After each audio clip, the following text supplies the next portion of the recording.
बुद्ध की प्रेरणादायक कहानी, लगभग 700 शब्द। कपिलवस्तु के शाक्य वंश में एक राजकुमार जन्मा, सिद्धार्थ गौतम। उनके जन्म से पहले ही राजा शुद्धोधन को कई संकेत मिल गए थे कि यह बालक साधारण नहीं है। ज्योतिषियों ने भविष्यवाणी की कि वह या तो एक महान सम्राट बनेगा या संसार का दुख हरने वाला एक महान आध्यात्मिक गुरु। राजा चाहते थे कि वह सम्राट बने, इसलिए उन्होंने सिद्धार्थ को ऐसा जीवन प्रदान किया जिसमें उन्हें दुख, बीमारी, वृद्धावस्था या मृत्यु जैसे किसी भी कष्ट का अनुभव न हो। राजकुमार सिद्धार्थ बड़े हुए तो अत्यंत तेजस्वी, शांत और करुणामय थे। वे धन, दौलत, वैभव और राजसी सुविधाओं से घिरे हुए थे, किंतु उनके भीतर एक अनजानी बेचैनी थी, जीवन के सत्य को समझने की बेचैनी। राजा ने उन्हें इस बेचैनी से दूर रखने के लिए 3 महलों में ऋतु अनुसार विलास का प्रबंध किया, ताकि सिद्धार्थ को संसार के दुखों के बारे में कुछ भी देखने न पड़े। समय बीता। सिद्धार्थ का विवाह यशोधरा से हुआ और एक पुत्र राहुल का जन्म हुआ। राजमहल में सब कुछ सुख सुविधाओं से भरा था, किंतु सिद्धार्थ का मन अभी भी किसी अनकहे प्रश्न से घिरा था। एक दिन उन्होंने सोचा, मैं इस वैभव के बाहर क्या है, क्यों नहीं देख सकता? जीवन वास्तव में क्या है? एक दिन बिना अनुमति के वे अपने सारथी चन्ना के साथ नगर भ्रमण पर निकले। यह यात्रा उनके जीवन की दिशा बदलने वाली थी। उन्होंने बाहर जो देखा, उसने उनके मन में गहरे प्रश्न जगा दिए। पहली बार उन्होंने एक वृद्ध व्यक्ति को देखा।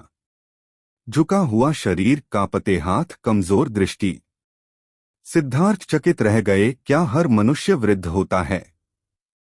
चन्ना ने कहा, हाँ राजकुमार, हर किसी को बुढ़ापा आता है। दूसरी बार उन्होंने एक रोगी देखा, कष्ट से कराहता हुआ, पीड़ा में तड़पता हुआ। सिद्धार्थ ने पूछा, क्या सभी को बीमारी का भय रहता है? सारथी ने उत्तर दिया, हाँ, बीमारी से कोई नहीं बच सकता। तीसरी बार उन्होंने एक शव देखा जिसे लोग श्मशान ले जा रहे थे। सिद्धार्थ का हृदय कांप उठा, क्या सभी को मृत्यु का सामना करना पड़ता है? चन्ना बोले, हाँ राजकुमार, यह संसार का नियम है। इन 3 दृश्यों ने सिद्धार्थ के भीतर गहरी अनुभूति जगा दी। संसार के दुख, पीड़ा और अस्थिरता उन्हें स्पष्ट दिखने लगी।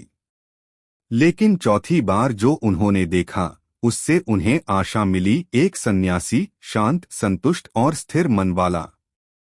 सिद्धार्थ ने पूछा, है यह कौन है? चन्ना ने कहा, यह सन्यासी है, जिसने सत्य और मुक्ति की खोज के लिए अपना सब छोड़ दिया। सिद्धार्थ ने उसी क्षण निर्णय ले लिया, वे भी सत्य की खोज करेंगे, उस दुख के कारण को जानेंगे जो पूरे मानव जीवन को घेरता है। एक रात जब महल में सब सो रहे थे, सिद्धार्थ ने अंतिम बार अपनी पत्नी और पुत्र की ओर देखा और भारी मन से लेकिन दृढ़ संकल्प के साथ महल को त्याग दिया। वे अपने घोड़े कंठक पर सवार होकर जंगल की ओर निकल पड़े। यही वह क्षण था जिसे इतिहास महाभिनिष्क्रमण कहता है। सिद्धार्थ ने कठोर तपस्या की, वर्षों तक अत्यंत कठिन साधनाएं की, शरीर को कष्ट दिया, भूखे रहे। लोगों ने उन्हें महामुनि माना, लेकिन सिद्धार्थ ने अनुभव किया कि अत्यधिक कष्ट देकर भी सत्य प्राप्त नहीं होता। फिर एक दिन उन्होंने समझा कि न अत्यधिक भोग, न अत्यधिक त्याग, सत्य मध्यम मार्ग में है। वे बोधगया के एक पीपल वृक्ष, बोधि वृक्ष के नीचे बैठे और संकल्प किया, जब तक सत्य प्राप्त न हो, मैं यहाँ से नहीं उठूंगा। गहरी ध्यान अवस्था में उन्होंने मन के सारे आवरणों को हटाया। अंततः एक रात्रि, प्रातःकाल होते होते उनके भीतर प्रकाश फूटा, अज्ञान के अंधकार दूर हुए और ज्ञान की पूर्ण ज्योति प्रकट हुई। सिद्धार्थ अब बुद्ध अर्थात जागृत हो चुके थे। बुद्ध ने 4 आर्य सत्य को जाना। जीवन दुख से भरा है। दुख का कारण तृष्णा और आसक्ति है। दुख का अंत संभव है। वह मार्ग है अष्टांगिक मार्ग, उन्होंने अपने ज्ञान को अपने भीतर तक सीमित नहीं रखा। वे सारनाथ पहुंचे और 5 तपस्वियों को अपना पहला उपदेश दिया, धर्मचक्र प्रवर्तन। धीरे धीरे उनके शिष्य बढ़ते गए और उनका संदेश दूर दूर तक फैल गया, शांति, करुणा, अहिंसा और मध्यम मार्ग का संदेश। बुद्ध ने किसी को धर्म मानने पर मजबूर नहीं किया।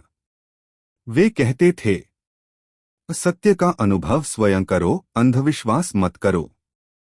अपने भीतर के प्रकाश को खोजो।